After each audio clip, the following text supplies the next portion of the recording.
esa. Lekin men hali shu yerdaman. Qo'llarim muzlaydi, tunlar sovuq, kiyimlarim nam, ko'nglim haqillar. Osmonda bulutlar og'ir yig'ilgan, nafasim qisilar, yurak jim turgan. Ko'zlarimni yumib bir zum kutaman, tog'lardan esgan shamolni sezaman. Yuzimga urilar mayin va sovuq, go'yo aytar bu kun ham o'tadi. Men yiqilsam ham yana turaman, qorong'u tunlardan yo'l topaman. Bu shunchaki vaqtinchalik shamol, shunchaki shamol o'tib ketadi. Bir zum yulduzlar ko'rindi osmonda, keyin yana bulutlar berkitadi. Lekin men hali shu yerdaman, hali yuragim urib turibdi. Qancha bo'lmasin bu sovuq tunlar, tong baribir bir kun o'tadi.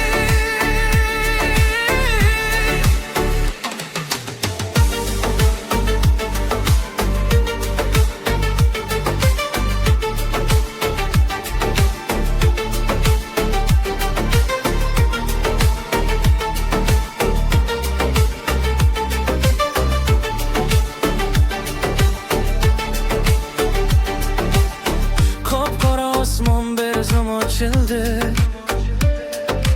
yulduzlar ko'zimga nur sochdi.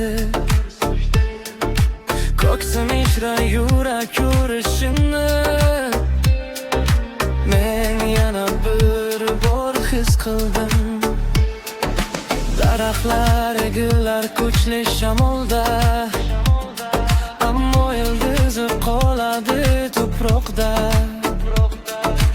Eski tuyg'ular uyg'ondi yana, lekin men endi avvalgidek emasman. Men yiqilsam ham yana turaman, qorong'u tunlardan yo'l topaman. Bu shunchaki vaqtinchalik shamol, shunchaki shamol o'tib ketadi.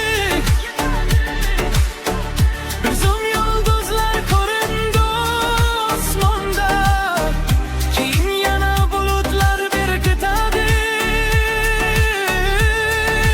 Lekin men hali shu yerdaman, hali yuragim urib turibdi. Qancha bo'lmasin bu sovuq tunlar, tong baribir bir kun o'tadi.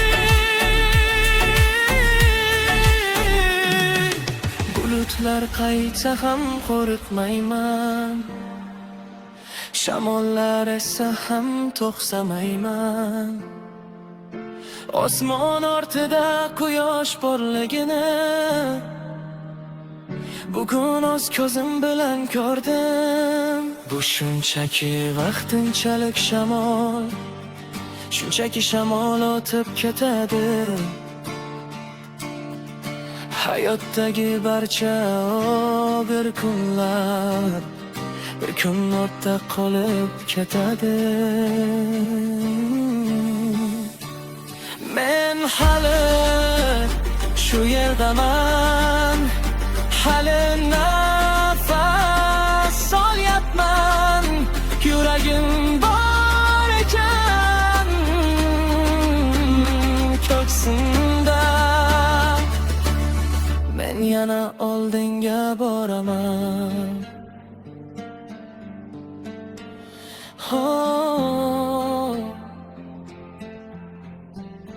O'tib ketadi, shamol ham o'tadi. bulutlar tarqaladi. Men hali shu yerdaman.